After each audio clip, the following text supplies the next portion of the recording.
Hello, you're listening to Politics Uncensored with me, Ali Milani. And me, Zoe Grunewald. Coming up on the show, we'll be talking with award-winning writer and journalist Lucia Osborne-Crowley about the latest developments surrounding Jeffrey Epstein and Donald Trump's administration. Plus, we'll take a closer look at the recent anti-migrant protests in Epping, where organisers have been linked to neo-Nazi groups, and what this tells us about the shifting landscape of the far right in the UK. As always, you can find us at Politics Uncensored UK on social media, and all that and more coming up later in the programme. But first, it's the Week Unwrapped. Journalists in Gaza are now facing the same crisis they've been reporting on for months: hunger and the real threat of starvation. In a rare joint statement, BBC News, AFP, AP and Reuters say their reporters on the ground are increasingly unable to feed themselves or their families as conditions worsen under Israel's blockade. These are the same journalists who've risked their lives to keep the world informed, and now they are pushed to the brink.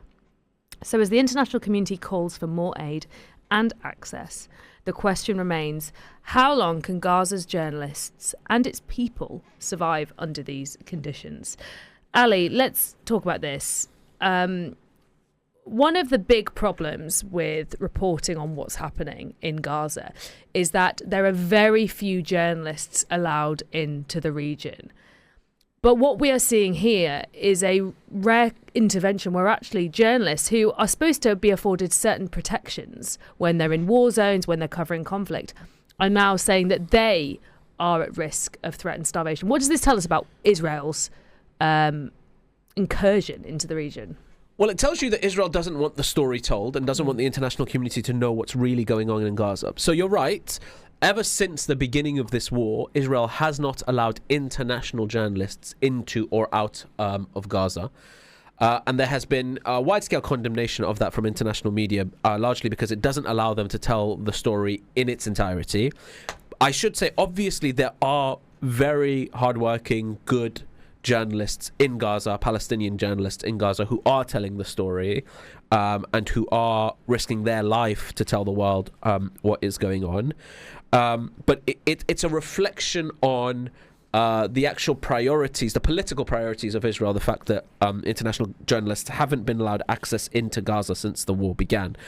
What has happened in really the last 2 weeks is what we have been warning about. And people can go back and listen to our show. We've been speaking about the crisis of malnutrition and aid, particularly food, water and fuel into Gaza for many, many months now. And we are at the acute point of that crisis. So 101 people have died as a result of malnutrition in Gaza now, 80 of them who are children. In the last 48 hours, it's somewhere north of 40 people have died, including 15 children, just in the last 48 hours, as a direct result of malnutrition. 1 in 10 children in Gaza who were screened were suffering from malnutrition in June. We can only imagine that's worse now. And so the situation that we are in is through Israel's siege, blockade and refusal to let aid in, other than through the sham Gaza Humanitarian Foundation, which has become a killing spree for people who are queuing up for food and water being killed. 870, I think, people have been killed waiting for food and water. 39 Palestinians seeking food have been killed by Israeli gunfire just last week. And that obviously includes children. I mean, it's an appalling situation where you should be seeking just sustenance to continue your desperately tragic and dangerous life in Gaza. You are now targeted by snipers. So you're not food and water isn't allowed in, so the population are obviously starving and in need of basic humanitarian aid. They create this sham organization with America, this Gaza Humanitarian Foundation, and as people are queuing up for food and water, the allegation is, and eyewitness testimony corroborates, that they have been shooting innocent civilians as they queue for food and water. The most well publicized case being the children that were shot and killed, or I think either airstriked or shot while they were waiting for water, which Israel originally denied, then had to accept that was done in error. What I will say on this, and what's really frustrating, is that some journalists and some politicians seem to have suddenly discovered a conscience in the last 2 weeks surrounding the genocide, the famine, the forced starvation of the people of Gaza over the last 2 weeks. It is too little too late to find your conscience 2 years into this conflict, when many of us have been screaming about the fact that this is a genocide, this is a forced starvation, Israel is committing war crime after war crime after war crime, to the silence mostly of international media, of international politicians. And now that we're at the acute point of that, as children are literally starving, being sniped in the head and being airstriked, now suddenly you want to find your conscience and pretend to history that you have somehow been on the right side of this. Everybody can entirely see through you. So I think the BBC and the Guardian and others have released a statement. Some are now finally calling it a genocide. People, real human people who care about human lives, which is the vast majority of this country in the world, can see through the utter hypocrisy of the mainstream media and a whole lot of politicians in Westminster who now suddenly want to pretend they've always been on the right side. So it's interesting, there was a poll released by YouGov about the war in Gaza. Only 18%, and I still think that's quite high, right? Yeah. Support Israel's actions in Gaza. 55% oppose, and 81% of those who oppose the war say it's genocide. Yet Labour is still continuing to sell armed exports. It's still continuing to throw its weight behind this idea that Israel has a right to self-defense. We are seeing MPs from across the political spectrum now. I'm thinking of Kit Malthouse, who is a Conservative MP, former minister, who are calling on the government to strengthen its position on this in terms of condemning Israel. Yeah. Do you think we are seeing a turning of the tide that could actually end in some kind, in Netanyahu pulling back, in a ceasefire, in something, in his arrest? Are we going to see a turning of the tide, or is it just going to continue to be this endless siege, this endless war, carpet bombing of the region? So I think we're seeing a turning of the tide in the UK. I definitely sensed the hypocrites who have denied using terms like genocide and forced starvation and others for years in the media and in politics turning in the UK. Will that manifest into Netanyahu turnaround? I'm afraid I think Netanyahu is such a despicably evil, genocidal war criminal that I don't think anything other than America turns him around. And unfortunately, Trump seems to have gone all in, even though he ran on an anti-war ticket and speaks in America First terms. I don't think he is looking to turn around. But I think you're right. Increasingly, and it has always been, I think David Lammy and Keir Starmer's position on Gaza is morally indefensible. It is politically indefensible because it is further isolating the UK's moral standing in the world. And just from a human perspective, I don't really know how they can continue, I'll give you an example. Middle East Eye reported that a major general of the Israeli Air Force, who has allegedly overseen some of these airstrikes, landed in the UK for an RAF conference.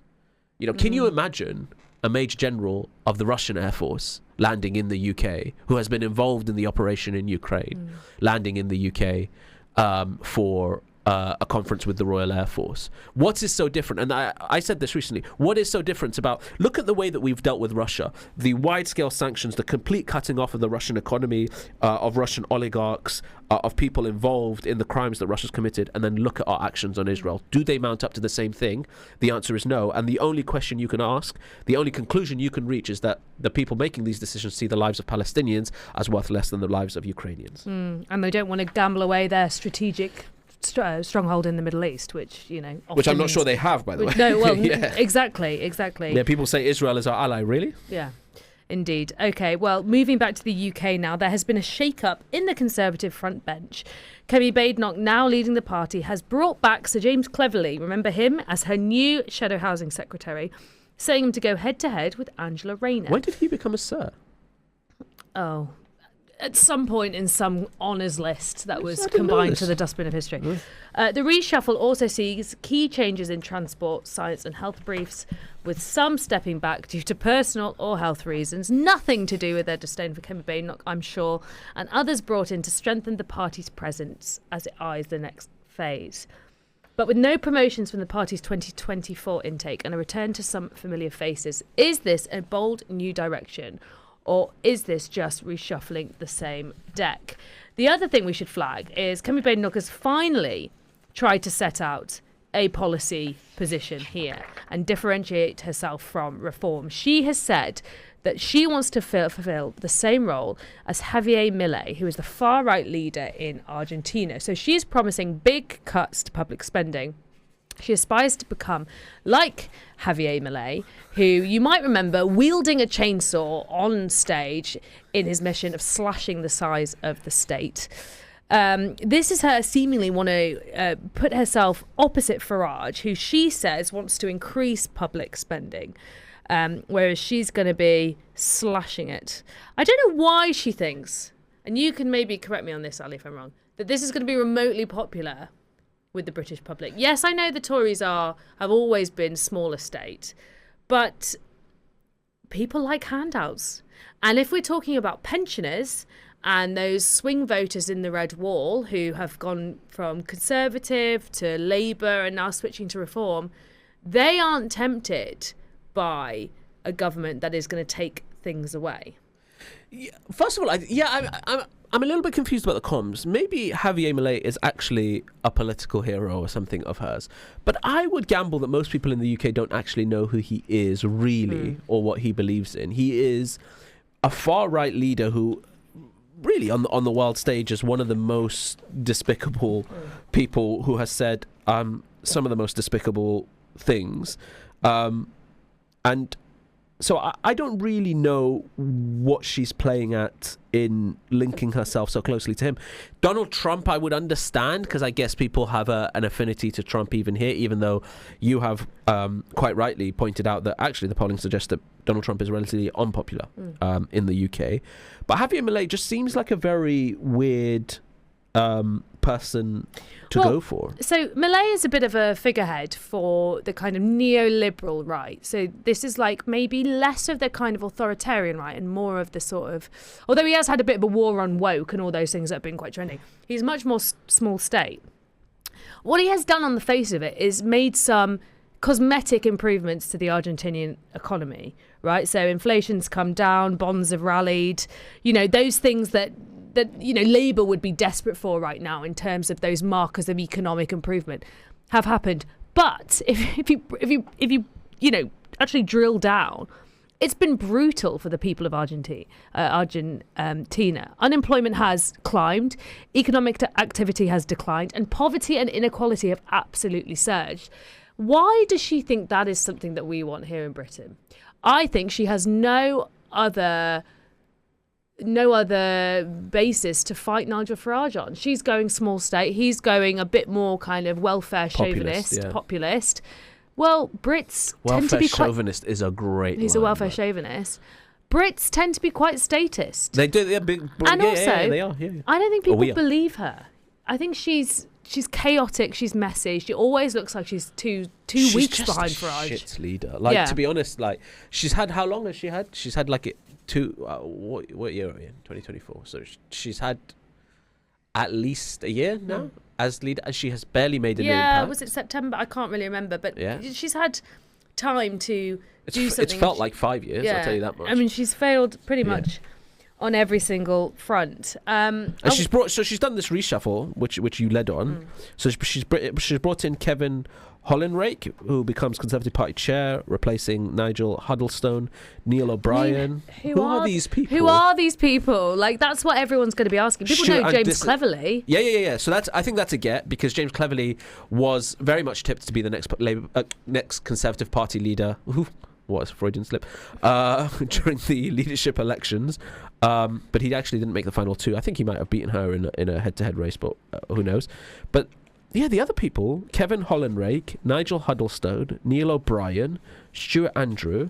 I could be making things up right now. Yeah, it's not particularly impressive going for Kemi. So how long is she going to last? She's going to go, surely. I think there's going to start to be... I mean, there's already leadership manoeuvres. Everybody knows that Robert Jenrick has got his eye on the role. He was back at it today. Did you see his socials? No. What was he talking about today? He was doing more crime videos. The anti-woke Batman was back on the streets of London. Nice. Talking about I think fare dodging or phone stealing. He was talking about phones being stolen. in London, and he didn't have the cowl on, but he was out there protecting us. So I just want to, before we move on, I just want to briefly read something that I found very funny. This big piece about Kemi Badenoch in the New Statesman by Will Lloyd, who is an excellent insight into the Conservative Party. The New Statesman seemingly got hold of a private notebook that Badenoch had accidentally left at the Dorchester Hotel. And they found a scribbled mind map inside that outlines the points she made at a shadow cabinet meeting, from the word buffoon to a note that said unenforced errors D-Day, which of course is referring to Rishi Sunak's gaffe, which didn't cost him the election, but it certainly didn't help his huge loss. But also the notebook contained affirmations about public speaking, linked to the heading personal improvement. In this notebook were the words breathe, breathe, breathe, pause, pause, pause. You are a serious person who does big things. Pivot to attacking Labour when uncomfortable. Remember, you are the standard bearer of the right. Don't let people think you are easily wound up. And of course, Badenoch's team said that Kemi does not believe she has lost her notebooks, which is not a denial. And she does not believe that she's missing a notebook. I mean, I think that is the insight we all needed into the mind of the Conservative leader. It's not a pretty picture. No, it's very much like looking at yourself in the mirror, being like, "You are enough, Kemi. You got this. You've got this. Don't let the haters get you down." Okay. If you don't deserve, or if you can't handle me at my worst, you don't deserve me at my best. From one ego to another, can I say that? I'm going to say it. Might upset a few people, but former Labour leader Jeremy Corbyn has joined forces with MP Zara Sultana to launch a new left-wing political party. Tentatively, it seemed to be called Your Party, although Zara Sultana has now denied this is actually the party's name. You may remember there was already a kerfuffle between the two when Zara Sultana announced the party a few weeks ago, and then Jeremy Corbyn basically came out and said, we're not launching any party quite yet. They claim this new party will tackle poverty, corporate power, nationalise key services and champion causes like a free Palestine. All very worthy. But the rollout hasn't been entirely smooth. As I mentioned, there was confusion over leadership roles. And the party's name, Your Party, has raised eyebrows. Some critics warn it might split the left and therefore benefit, probably not the Conservatives, but possibly Reform UK. Okay, Ali, let's just, you're the expert on this because you're of the left and you know about political comms. Why has this been such a monumental mess from start to finish? Well, look, they seem to be, the approach seems to be one of, let's develop this together with the membership. There has definitely been some real comms gaffes in relation to when it originally launched and briefings that went, I think, to the Times. But because it's a process of building, I think naturally it's not going to be as clean as having a name, a website, a logo, a sign-up thing already all at once. What I will say is I don't think enough people in the Labour Party are taking this seriously. I saw that Mike Tapp, who's an MP, a bit of a stormtrooper. Yeah, he looks a little bit like he was generated in AI with the British flag behind him. And if you gave ChatGPT the instruction of give me like a right-wing Labour MP, I think he's what you'd call a loyalist. Yeah, that's the words you would use. I'd use different ones. Yeah. Not on the air. But he put this little laughing emoji underneath when Zara's was talking about it not being called the Your Party. And it gave me the sense that some people in the Labour Party, I don't think, are taking seriously enough the fact that you can. So the Labour Party has been successful historically when it has been a broad church coalition. So you take socialists, social democrats, people, the centre left and the left come together, unite. We don't agree on everything, but there's a general consensus of democracy and on defeating the Tories and social welfare and the welfare state and things. And that coming together will be stronger electorally. The problem is that there are some in number 10 and within party HQ who are hellbound on obsessive factionalism to destroy this coalition. And the problem is if you destroy that coalition, you don't win power. Look at where we are now. So the Labour Party is somewhere between 17-18% of the vote all the way up to 25%. We're somewhere in that range.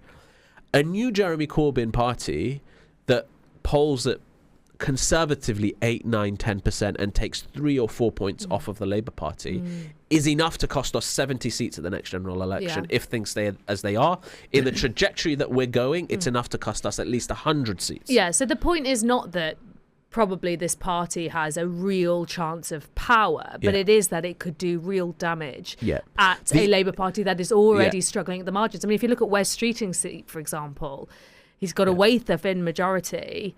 Something like this could really damage that. The obsessive factionalism of some people in the Labour Party and in Labour HQ who are more obsessed actually with controlling the Labour Party than actually governing, their sort of froth at the mouth factionalism and punching of the left and it's destroying anything to their left has resulted in a break which could destroy the electoral chances of the Labour Party at the next election, because they don't fundamentally understand that this is a coalition. They have destroyed that coalition, and we are now in a point where whether you like them, whether you want to ridicule them, whether you hate or love Zara Sultana, whether you hate or love Jeremy Corbyn, it could break the electoral coalition that has made the Labour Party successful and put us from 411 seats down to 60. Okie doke. Well, and by the way, put reform in government. We'll keep an eye on that. Okay, coming up, we will be speaking about the protests in Epping surrounding a hotel housing asylum seekers. That's next on Politics Uncensored. Now, tensions are rising again in Epping, where protests are set to return outside a hotel housing asylum seekers. The demonstrations began after a recent arrest, but have since drawn in far-right group, including neo-Nazi organisers, raising fears of violence and unrest. With locals divided and extremist voices growing louder, can the community find a way forward before things spiral further? Lots to discuss here, Ali. I think the first thing we should talk about is there are lots of questions, ifs, concerns over what's going to happen here. At the minute, we have protests, fairly small, right? Community protests. Across very specific areas about asylum seekers being housed in hotels. And this all basically happened, it started at the Bell Hotel in Epping after a refugee appeared in court charged with 3 counts of sexual assault on a local girl. At the minute, it's fairly contained. A few people have been arrested and charged, I believe, with offences. But compared to the riots we saw last summer, they've been pretty contained. Now, there is talk that Tommy Robinson could attend a protest on Sunday, this protest in Epping. Right, okay. We have also seen far-right agitators loving this on social media, stirring up tensions. You know, even Nigel Farage was suggesting that things could descend into chaos in a way that many people felt was trying to incite, stir up, work the crowds. We also see the emergence of far-right groups all piling in, right, in a way that they didn't used to. They're much more coordinated now. They have social media, they have apps like Telegram and WhatsApp. They're far better organised than they were before. We're not at the stage we were last year, but do you think this has potential to erupt into something much bigger over the weekend? Yeah, look, I think it'd be foolish for us not to recognise that the country is at a boiling point. In regards to, you know, different communities' dissatisfaction with the direction that the country is going through, but also there is an undercurrent of serious racism and far-right agitation that underpins a lot of this. So, I said this on a different interview this week, and I got heavy pushback from Adam Bolton from Sky News, who said he didn't recognise what I was talking about and he doesn't think this is true. But I think it's certainly my view that all of my life, certainly adult life, but pretty much since 2008, after the economic crash, there has been a consistent message from political parties across the spectrum that we have an immigration problem in this country. Now, my perspective has always been that once the economy crashed in 2008, the very richest needed someone to blame. And if the blame went towards the economic system and the financial sector, regulation would have to follow and accountability would have to follow, and that wouldn't do it. So they had to blame someone. And in my view, they've been blaming immigrants. Whether you accept that view or not, it's certainly the case. I think you're completely detached from reality if you don't recognize that for at least 20 years, the anti-migrant, anti-immigration, anti-refugee rhetoric in this country has been gradually rising. And we saw that in elections. We've seen that in the Brexit campaign and other things. And I think this is the culmination of that. Because what has happened for 20 years is people have seen school places go down and quality of education go down. And they've been told by the political class it's because of the black and brown family next door. They've seen NHS waiting times go through the roof. They've sat in NHS A&E waiting rooms where there's hundreds and hundreds of people and it takes 8 hours to be seen. And they've been told by the political class that's because of the Muslims that are sat opposite you in those waiting rooms. They've seen the cost of living surge and the fact that they can't afford their bills and they can't afford things. And they've been told, well, that's because there's so many migrants in this country that, you know, that as a result, the economy has collapsed and things are more expensive than ever. And that sort of narrative for 20 years has festered a real resentment and anger. Not all of it. The justification, you wouldn't, you know, I struggle with the justification because so much of it is so racist as well. But it just means that when we have flashpoints around the country, there is always the risk of Southport or Epping and things like that happening. Yeah. And I'll just say this before I come back to you, Zoe. Nigel Farage sat in a press conference this week and he said, people don't understand how close we are to civil disobedience in this country, and suggested that people don't get it, how angry people are. The audacity of that charlatan, lying, worthless excuse of a public figure to suggest that people don't understand where we are. When we saw what happened in Epping, we've seen what happened in Southport, and we also saw him stood in front of a Brexit poster with lines and lines of foreign people saying we're at breaking point.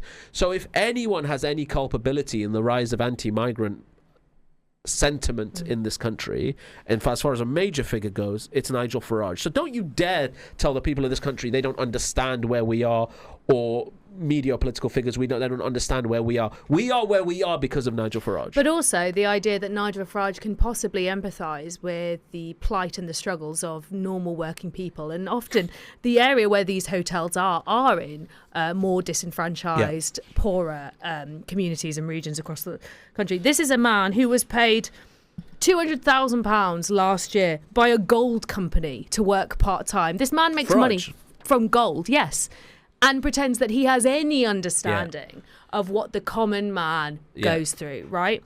But I think I totally agree with everything you're saying. I mean, we've seen the ramping up of anti-asylum seeker rhetoric and anti-migrant rhetoric for some time.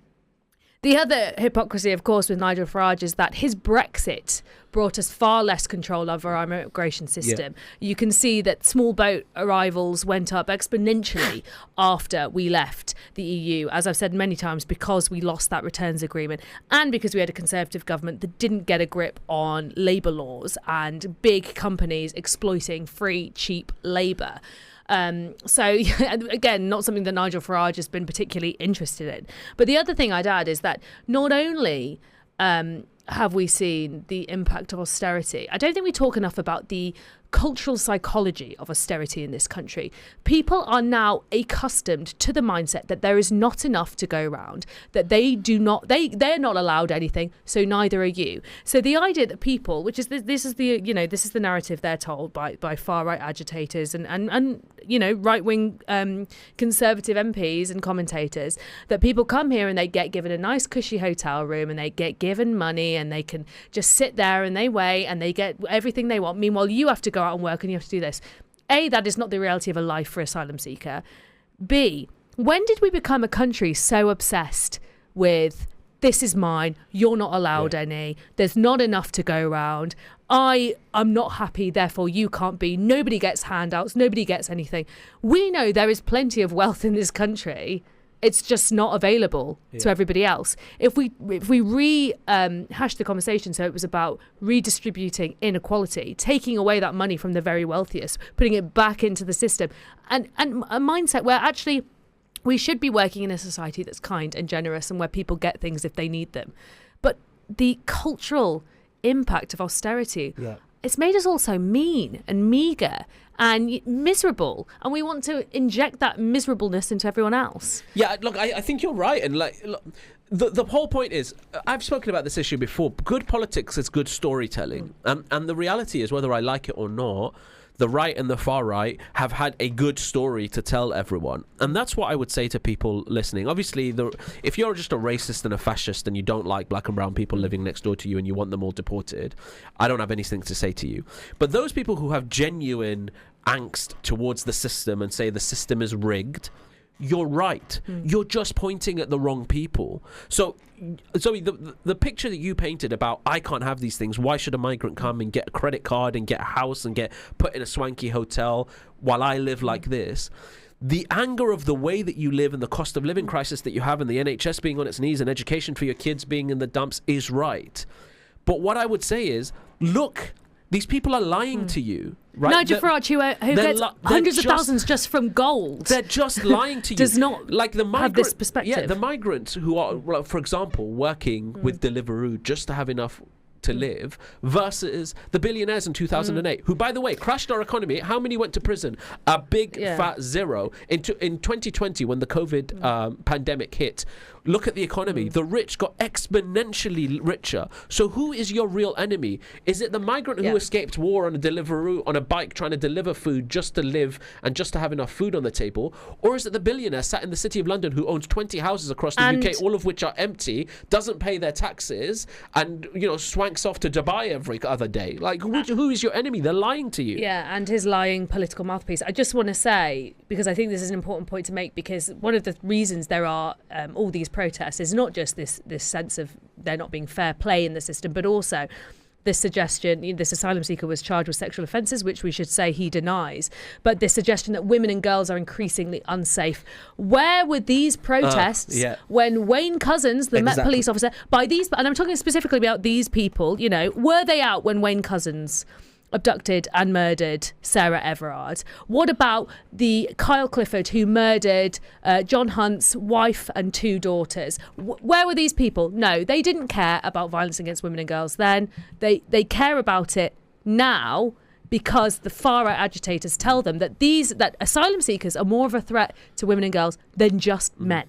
Yeah. And that is the sad fact of it. The most disgusting thing about this is that sexual offences, sexual assault, particularly on women, young women in this country, is at a scandalous level, right? And the way that the justice system deals with it is appalling, right?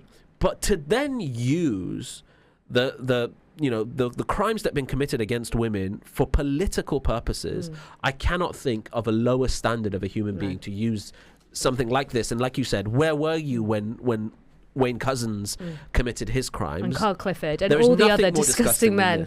No, absolutely. Okay, well, we will, I'm sure, be updating you all on this next week.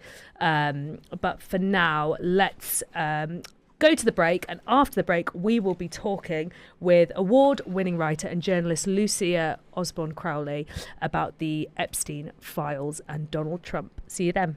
Donald Trump's name has reportedly appeared in newly reviewed Jeffrey Epstein files, according to a briefing given to him by Attorney General Pam Bondi. The significance of the reference isn't yet clear, but it's reignited pressure from supporters who expected full transparency.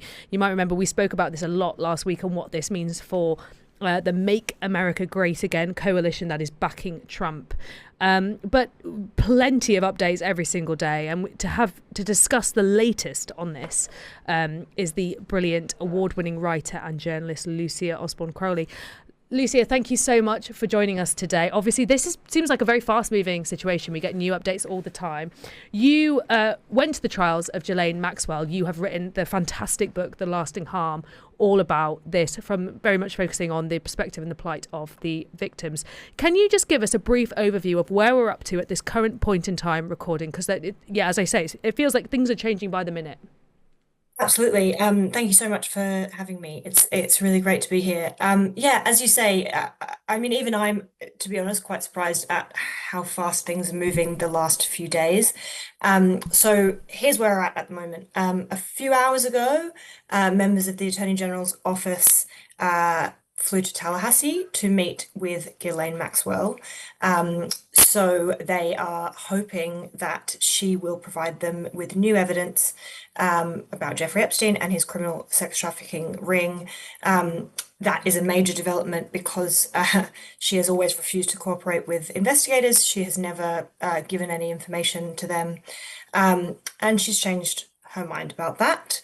So as we speak, they are in a meeting now. This, of course, as you said, all stems from the fact that Trump initially kind of promised full transparency on this and then seemed to walk it back. And, now, and then we had Pam Bondi saying that she had a list on her desk and then the DOJ said there was no list. So basically what we've got here is Trump trying to defend himself against, the idea that he was associated with Jeffrey Epstein, which is very strange because we know he was associated with Jeffrey Epstein. There's absolutely no doubt about that. It's not a surprise to anyone who's covered this case that he's named in those files. That doesn't mean that that they say he has any criminal liability, but we know that he was associated. So there's very little actual news here, but what is different is how the politics are working around it, and that there's this new pressure, including from Trump's base, for there to be new investigations around Epstein. Can I ask quickly? The question of a list really interests me and I think people. So the view was that there's this like black book of everyone who was involved in the crimes that Epstein was committed, and the general public's view is that there is a huge amount of celebrities and influential people and politicians who are on that list, and for that reason that list is never going to see the light of day. Is there a list like that, like an actual list, or is it more an investigation has brought up names through hearsay and other things? Which one is it? It's the latter, in my opinion. There's never been any evidence that such a document exists. I've spoken to authorities about this. I've been in the trials. There's never been any reference to a single document that Jeffrey allegedly kept of clients. So the mythology around this is that there is a list that names people who he actually trafficked underage girls to. That's what people, the idea that kind of people are attached to. There's no evidence to support that such a document exists. I don't think it does. But that doesn't. That doesn't mean there wasn't influential people or celebrities involved in the crimes. It just means that there's not a centralized list somewhere. Exactly, and that's what's really tricky here is this idea that there is one document that has a list on it has become quite unhelpful, I think, because then the DOJ is able to come out probably truthfully and say there is no list. But what they want that to sound like is we have no evidence of other people being involved. That second part is not true. There is definitely evidence available to the FBI and the DOJ that other people were, at least had knowledge that investigators should be asking about in terms of how this operated. So that's why I think it's unhelpful, because the DOJ can say, we didn't find a list, and then expect that everyone then believes that means that they don't have evidence about uncharged third parties. Just because Jeffrey might not have kept a list, of the type that we're talking about, doesn't mean that he didn't have lots of people around him who were enabling him and or participating in this criminal ring. And what we also know is that he definitely did keep, he has an address book that we saw at trial, which does, we've seen it. It does have a lot of high profile people in there. We know that to be true. And so it's really hard to kind of, when people are asking for this one list of names, to kind of address that while acknowledging that, I think it probably doesn't exist, but that shouldn't be used to kind of suggest that the government doesn't have a lot of evidence about uncharged third parties that they've had for decades, and that they have done nothing with.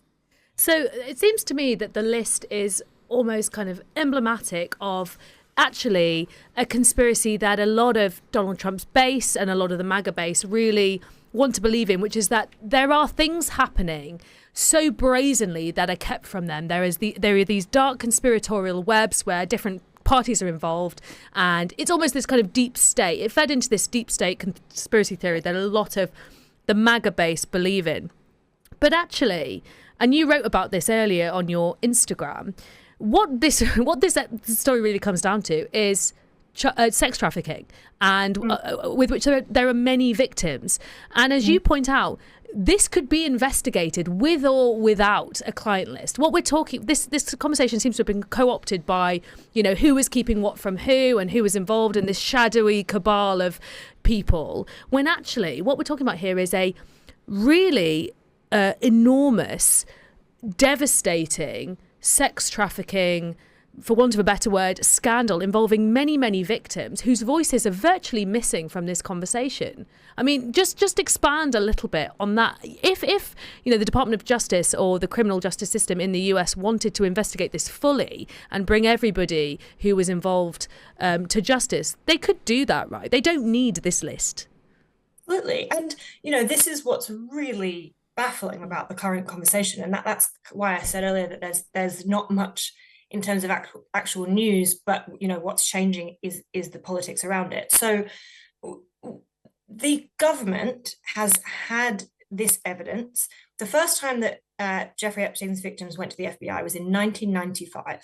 The government has had this evidence for decades, and they have more than enough to launch other criminal investigations against uncharged third parties. They do not need a list.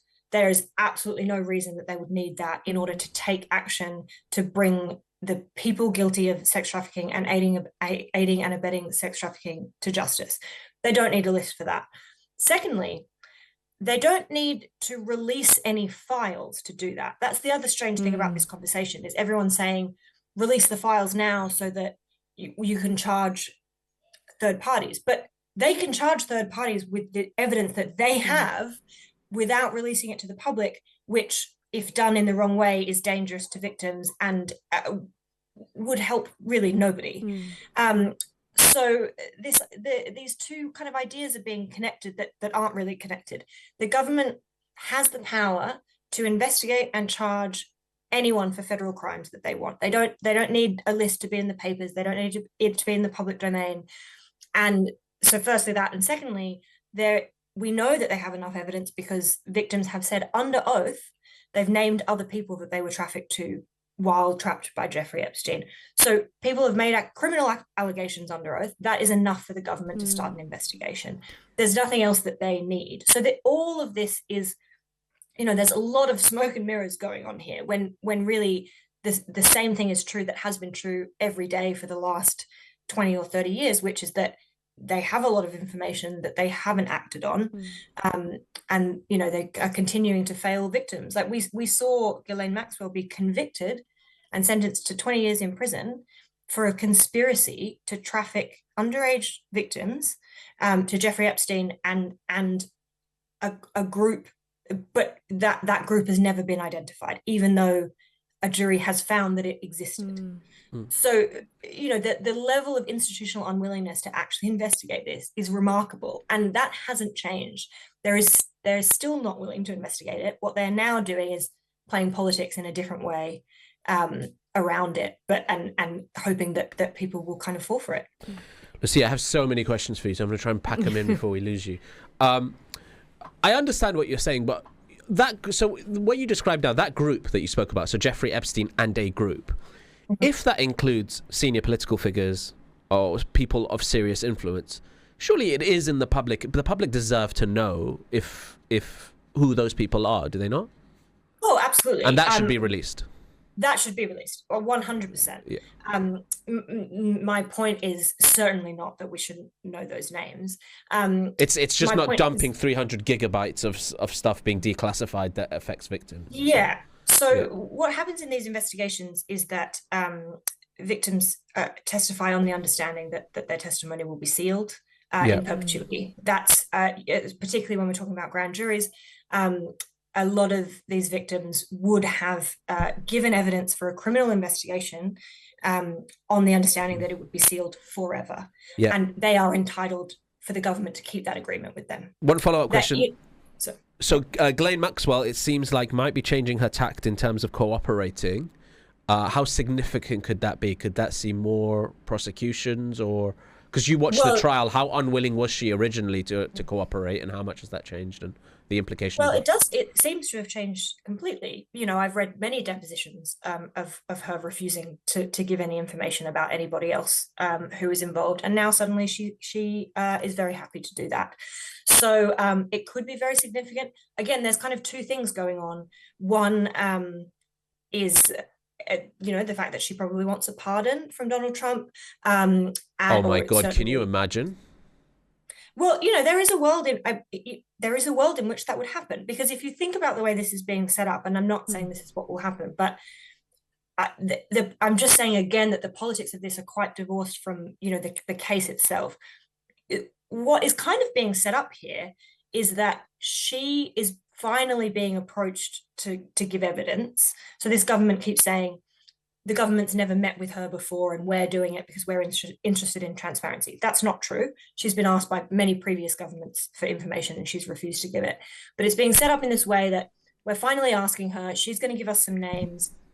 And then if she does that, that sets up a way for there to be justification for her to be pardoned, because she's given evidence of other people. So there's that could happen, and of course Trump has an interest in her saying that he wasn't involved. So she could also give him that. But then there's also, we don't actually know what the truth of what she knows is. It could be that she does have very credible evidence against people, that it genuinely would be very good for her to now give to the government. She should have done it years and years ago. But the second best thing is for her to do it now. But then the question is, she's been charged for perjury. She's lied to authorities many, many times, demonstrably, So the question is, how do we know whether she's giving credible evidence that really could help people hold people accountable, or, whether she's doing what she thinks she needs to do to improve her own situation. Lucia, thank you so much for joining us. There's tons more we want to ask you. We'll have to get you back. I really appreciate it. That was Lucia Osborne-Crowley, the award-winning writer and journalist, and she's written the fantastic book, The Lasting Harm, Witnessing the Trial of Ghislaine Maxwell. That's it from Politics Uncensored today. Join us next Thursday at 5 p.m. where we unwrap the week's political talking points. You can stay up to date with the show by following at Politics Uncensored UK on social media, where you can find me at Ali Milani UK. And you can find me at Zoe Grunewald. If you missed any of today's show, you can listen back and catch up at FUBARradio.com or via the FUBAR Radio app. Download it from your app store now. Thanks for listening. See you next week for another episode of Politics Uncensored.